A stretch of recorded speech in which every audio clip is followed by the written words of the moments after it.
देखिए आपको जैसा कि पिछले क्लास में पढ़ाया गया लेसन 4 डी तथा एफ ब्लॉक के तत्व, तो इसमें हमें डी ब्लॉक के तत्वों के बारे में पढ़ना है और एफ ब्लॉक के तत्वों के बारे में पढ़ना है, जिसमें आप लोग डी ब्लॉक के तत्व के बारे में पढ़ चुके हैं। अब आज आपका हेडिंग है एफ ब्लॉक के तत्व। आज आप एफ ब्लॉक के तत्व के बारे में जानेंगे कि एफ ब्लॉक के तत्व कौन कौन से हैं और उनकी क्या क्या प्रॉपर्टी है, क्या क्या वो लक्षण प्रदर्शित करते हैं, उनके बारे में जानेंगे। ठीक है, तो देखिए सबसे पहले एफ ब्लॉक के तत्व किसे कहते हैं। सबसे पहली बात आती है कि एफ ब्लॉक के तत्व किसे कहते हैं। तो ये उसी तर्ज पे रहेगा जैसा कि आपने ये डी ब्लॉक के तत्व बताया था कि डी ब्लॉक के तत्व वह तत्व हैं जिनका अंतिम इलेक्ट्रॉन, ठीक है, डी कक्षक में प्रवेश करे, उसे हम डी ब्लॉक कहते हैं। उसी तर्ज पे एफ ब्लॉक के तत्व वह तत्व हैं जिनका अंतिम इलेक्ट्रॉन एफ कक्षक में प्रवेश करे, उसे हम एफ। ठीक है, तो इसको कैसे लिखेंगे, देखिए आप लोग, वह तत्व, इनका डेफिनेशन कैसे लिखेंगे, वह तत्व जिनके अंतिम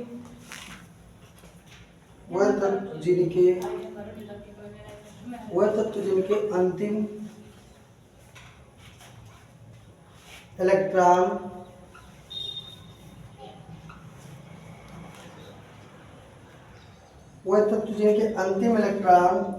एफ ब्लॉक में प्रवेश करते हैं।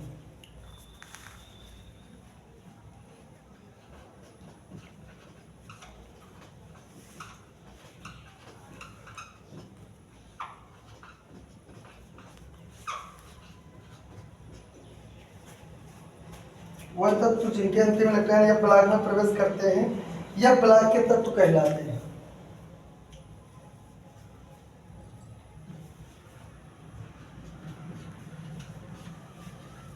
ब्लॉक के तत्व कहलाते हैं।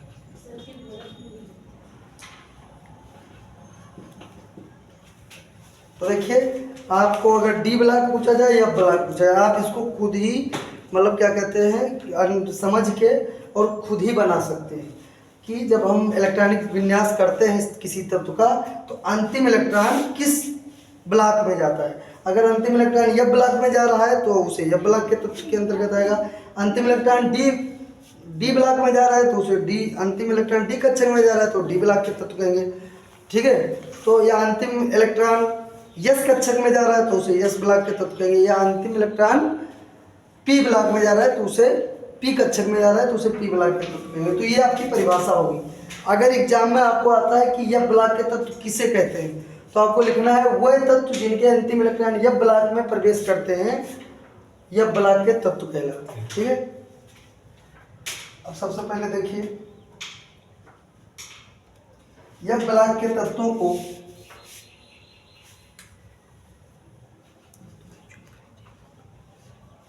एफ ब्लॉक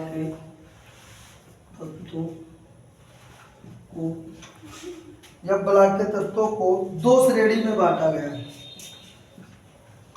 दो श्रेणी में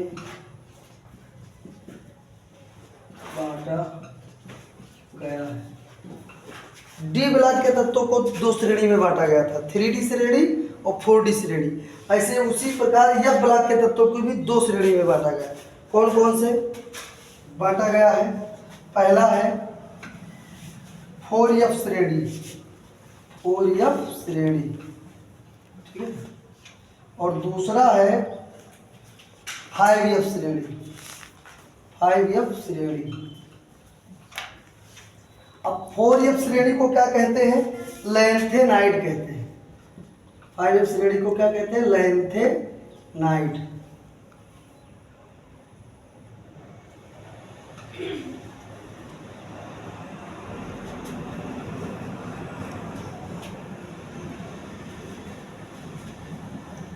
और 5F श्रेणी को एक्टिनाइड्स कहते हैं। इसे कहते हैं एक्टिनाइड्स।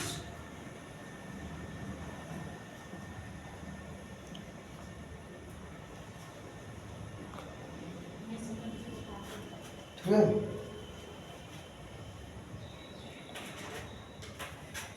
अब देखिए आपको सबसे पहले जो हमारा एफ ब्लॉक है, सबसे पहले एफ ब्लॉक के तत्व किसे कहते हैं, एक क्वेश्चन बन गया। दूसरा, एफ ब्लॉक के तत्व कितने प्रकार के होते हैं? दो प्रकार के होते हैं, एक 4F श्रेणी, एक 5F श्रेणी। अब आ जाएगा क्वेश्चन कि 4f श्रेणी को क्या दूसरा नाम क्या कहते हैं, तो उसका नाम है लैंथेनाइड। 5f श्रेणी का दूसरा नाम क्या होता है, तो उसे हम कहेंगे एक्टेनाइड्स, इसका उपनाम है दोनों का, ठीक है।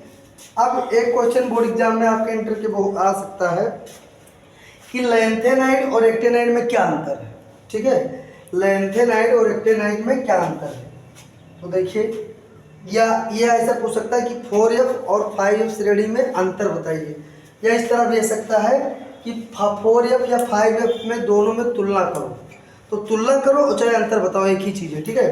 तो क्या करेंगे, अंतर आपको बताना है, लिखने आता है ना, आप लोग पहले से पढ़ते हैं। एक तरफ क्या लिखेंगे, एक तरफ लिखेंगे 4f श्रेणी, एक तरफ लिखेंगे 4f श्रेणी और बीच में इसको डिवाइड कर देंगे, और एक तरफ लिखेंगे 5f श्रेणी, 5f श्रेणी,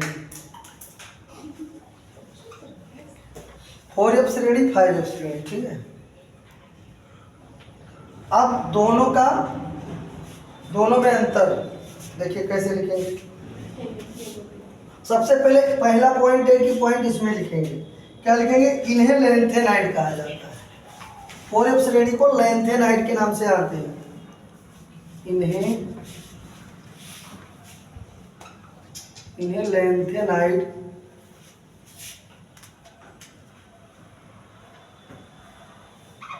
इन्हें लैंथेनाइड कहा जाता है, ठीक है, इन्हें लैंथेनाइड कहा जाता है, ठीक है।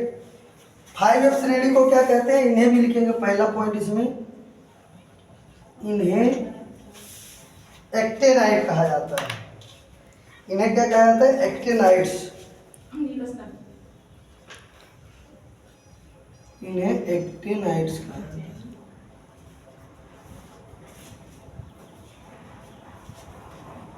इन्हें एक्टेनाइड्स कहा जाता है।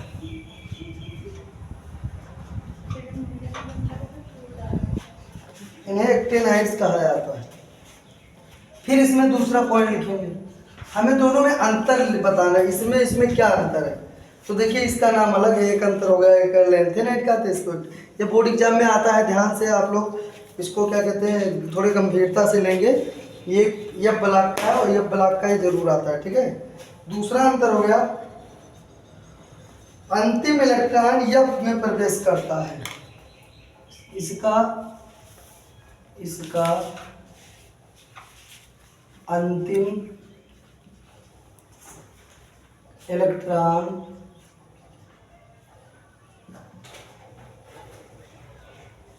यफ कक्षक, इसका अंतिम इलेक्ट्रॉन यफ कक्षक में प्रवेश करता है।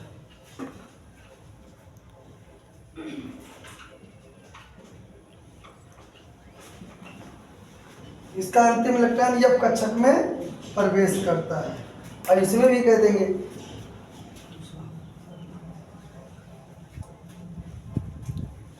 इनका अंतिम इलेक्ट्रॉन क्या होता है, 4f होगा, कहाँ भाई f कहाँ लिखा है यहाँ पे, 4f होगा, इसका अंतिम इलेक्ट्रॉन 4f कक्षक में प्रवेश करता है।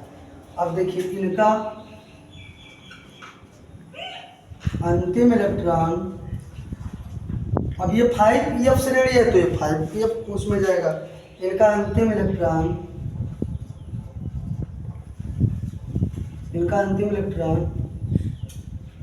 5f श्रेणी, इनका अंतिम इलेक्ट्रॉन 5f श्रेणी,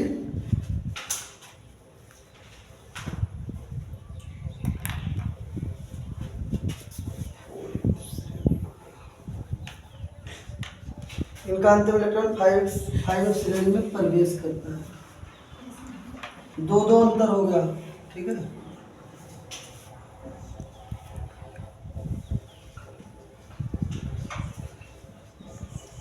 अब देखिए तीसरा अंतर क्या है, ये कम क्रियाशील होते हैं।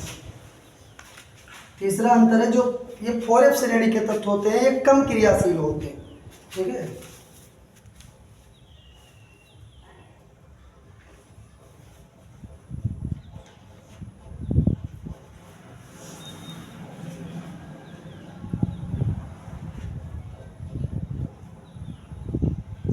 ये कम क्रियाशील होते हैं। तीसरा अंतर इसमें देखिए,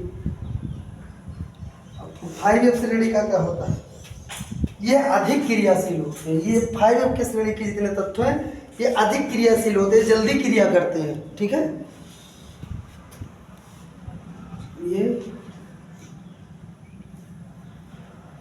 ये अधिक क्रियाशील होते हैं।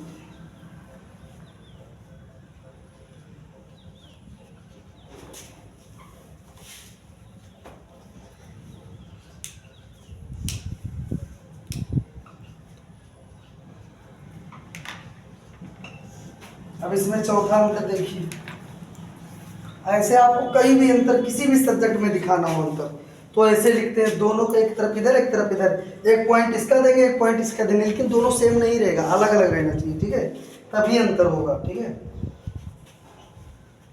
प्रोमीथियम चौथा अंतर है, एक तत्व होता है उसका नाम है प्रोमीथियम, ठीक है, प्रोमीथियम, और इसको पीएम से लिखते हैं। पीएम मतलब प्राइम मिनिस्टर वाला नहीं है, ये आप देख लीजिएगा उसमें है और साइड में। पीएम मतलब होता है प्रोमीथियम, एक पीएम करके एक तत्व है, ठीक है, प्रोमीथियम। उसके बाद प्रोमीथियम केवल रेडियो एक्टिव होता है। इसमें जितने तत्व होते हैं 4F श्रेणी में, इसमें जो प्रोमीथियम होता है वही रेडियो एक्टिव तत्व होता है। प्रोमीथियम केवल रेडियो एक्टिव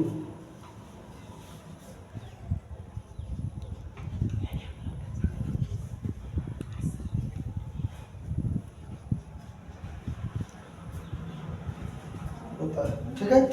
उसके बाद अब इसमें देखिए एक्टिनाइड्स में लगभग सभी तत्व रेडियो एक्टिव होते हैं। इसमें चौथा पॉइंट, अब ये एक्टिनाइड्स है जो देखिए एक्टिनाइड्स, इसमें सिर्फ एक ही तत्व होते हैं रेडियो एक्टिव, कौन सा होता है, पीएम यानी प्रोमीथियम। और इसमें जितना सीरियल से होता है पूरा लाइन का सब क्या होता है, सब होता है। एक्टिनाइड्स में सभी तत्व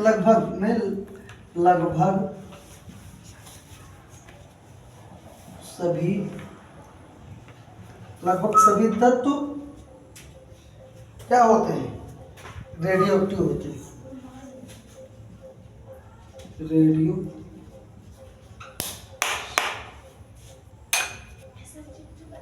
एक्टिव होते हैं।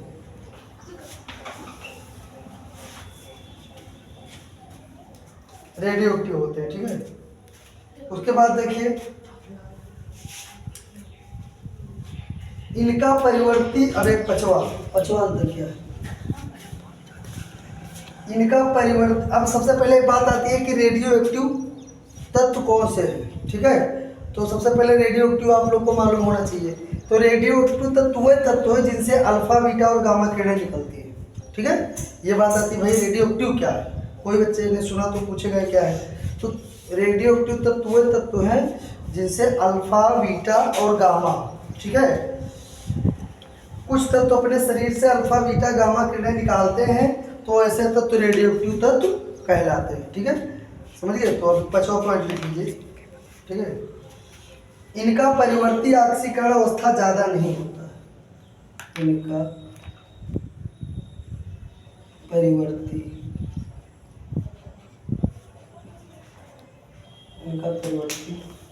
ऑक्सीकरण अवस्था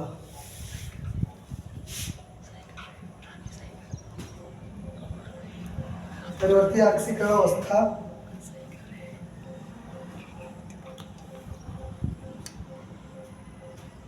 ज्यादा नहीं होता।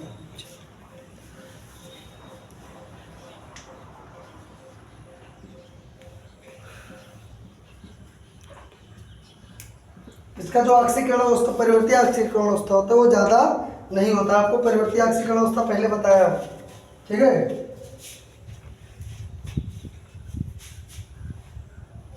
अधिकतम परिवर्ती ऑक्सीकरण अवस्था होता है, इसका क्या होगा, जो अधिकतम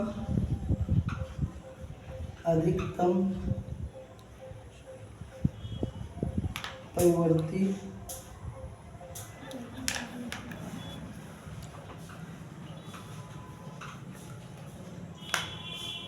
अधिकतम परिवर्ती आक्सीकरण